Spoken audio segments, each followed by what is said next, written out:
Olá, bom dia a todos e a todas.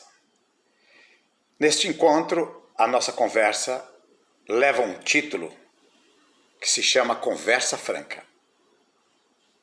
O subtítulo desse bate-papo é No território da diversidade é tudo família.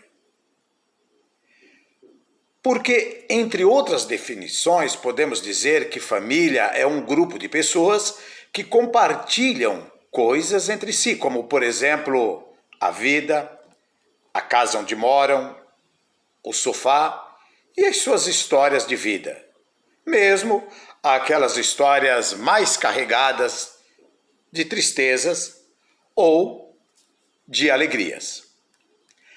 As famílias, conforme dizem os estudiosos das áreas de humanas, enfim, são construções históricas, são elaborações sociais, ou seja, uma família é uma autoria de um coletivo.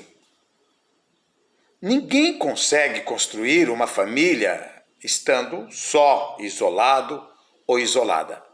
Ela é o resultado de muitos esforços. Isto quer dizer que nenhuma família nasce pronta e acabada.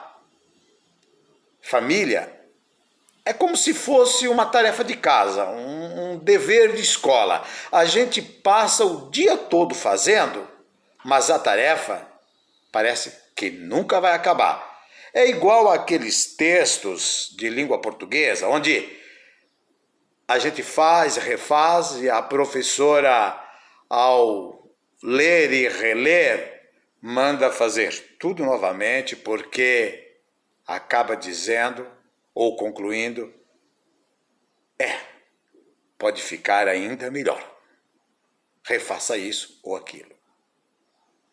É claro, não poderia ser diferente, porque a família é determinada por um conjunto de relações históricas e culturais. A família é uma produção social, assim como a cultura é uma produção social, e elas acontecem no contexto da história. Bom, quando as pessoas chegam em um grupo familiar, só para vocês terem uma ideia, experiência própria, elas trazem na bala uma grande bagagem. E essa bagagem, muitas vezes, ou sempre, são as suas histórias de vida. Os lugares onde elas estiveram, eles funcionam. Esses elementos funcionam como marcas das experiências vividas. Essas marcas podem ser saudades e, às vezes, até medo de outras pessoas com quem elas estiveram.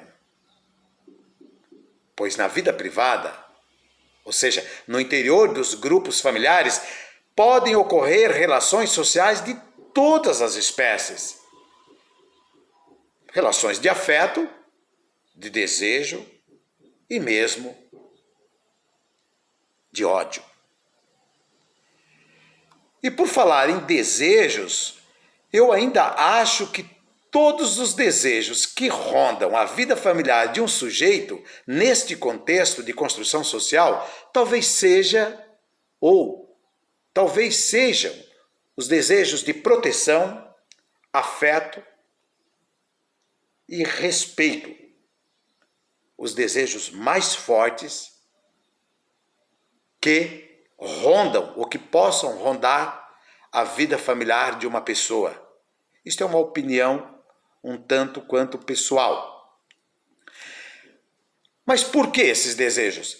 Quem sabe porque afeto, proteção e respeito nos dão aquela sensação de acolhimento e, portanto, de segurança, o que nos permite dizer que para muitos a família representa também o lugar mais seguro.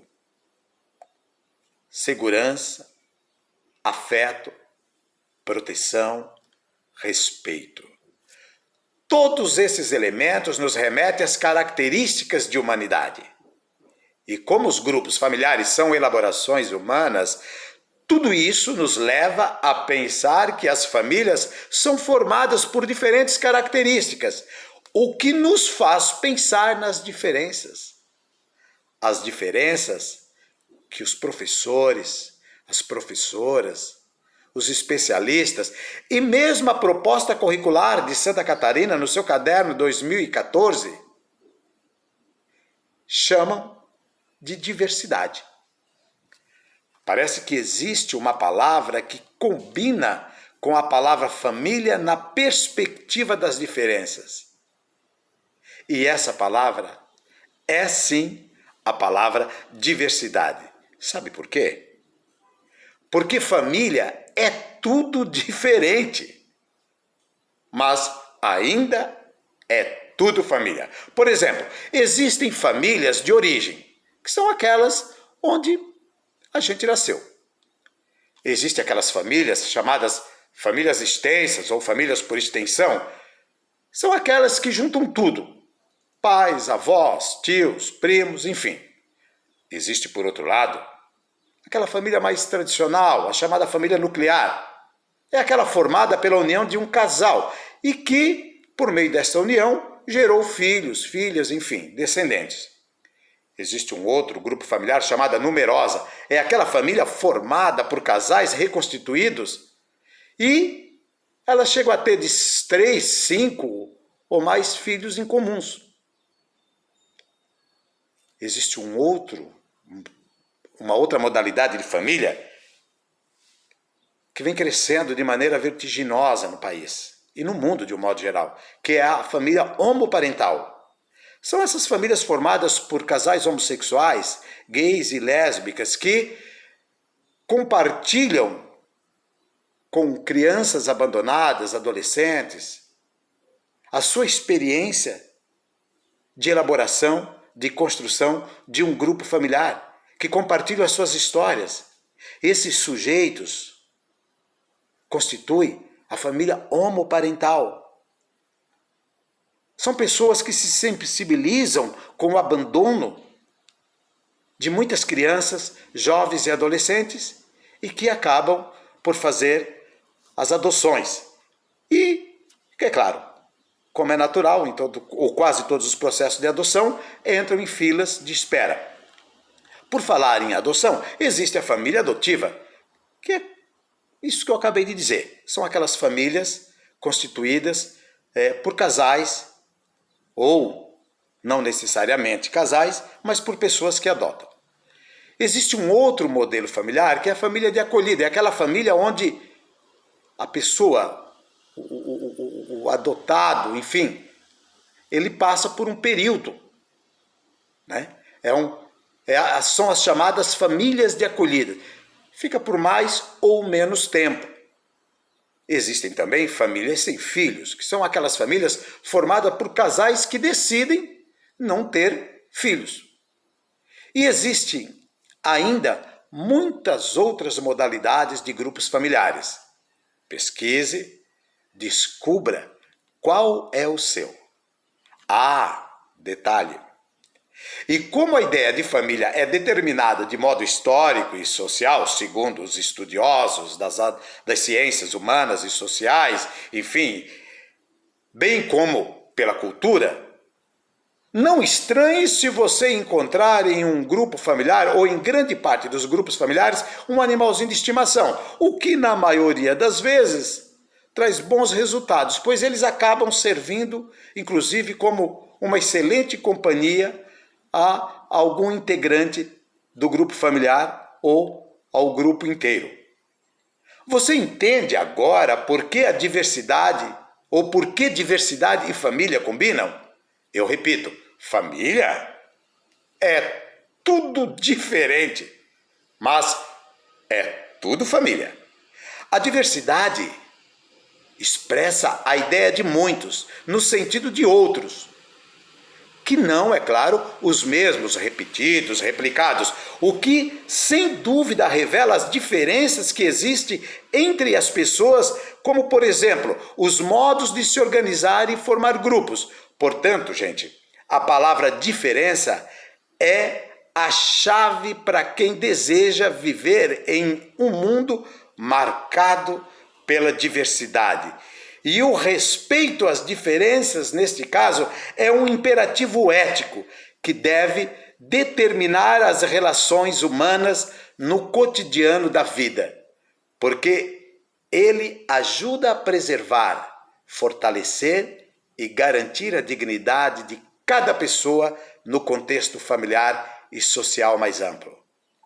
E assim, baseado no respeito, ao invés da mera tolerância, aquela que beira o sentido da obrigação, do tipo, vou respeitar, vou tolerar essa identidade, essa diferença de cor, de credo, de gênero, de cultura, porque sou obrigado.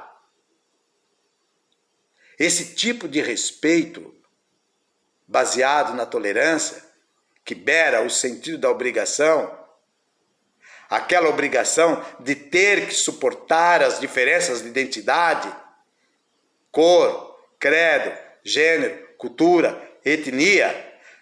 Ora, é a partir do reconhecimento da dignidade por meio da prática ética que nós vamos superando essas limitações e vamos nos tornando mais humanos nas nossas elaborações sociais e de maneira muito particular na construção do nosso grupo familiar. Concluindo, então a gente pode até dizer que família é um grupo formado por pessoas diferentes e que compartilham coisas como a própria vida e que, inclusive, podem partilhar do mesmo sangue. Mas família não é feita apenas de sangue. Ela é feita de história vivida. O termo família representa uma das experiências humanas talvez mais incríveis. Por isso, ela expressa a diversidade em vários sentidos, já que os humanos são únicos por serem sociais e, sendo assim, são irreplicáveis, ou seja, irrepetíveis. A família é coisa diversa e, por isso, família faz parte da nossa constituição humana, do mundo que planejamos, elaboramos e construímos. Um mundo diverso, pois, como dizia a filósofa Hannah Arendt, a singularidade do mundo reside na sua diversidade. E família não é igual para ninguém. Se assim fosse, não seriam todas diferentes. E as famílias são diferentes, porque são compostas por pessoas diferentes no jeito de amar, de comer, de trabalhar, estudar, pensar, compreender, viver. Que tal a gente abandonar aquelas ideias fixas que nos prendem a um passado de tradições caducas e sem sentidos, para aplicar o conhecimento que adquirimos na escola em novas reelaborações, em novas ressignificações, em outras reconstruções de nós mesmos e dos nossos grupos familiares? Talvez isso nos ajude e ajude também as nossas famílias a desenvolver processos de humanização que são fundamentais, isto pode nos ajudar a nos tornarmos menos preconceituosos, mais acolhedores e capazes, é claro, de respeitar as diferenças de cada um.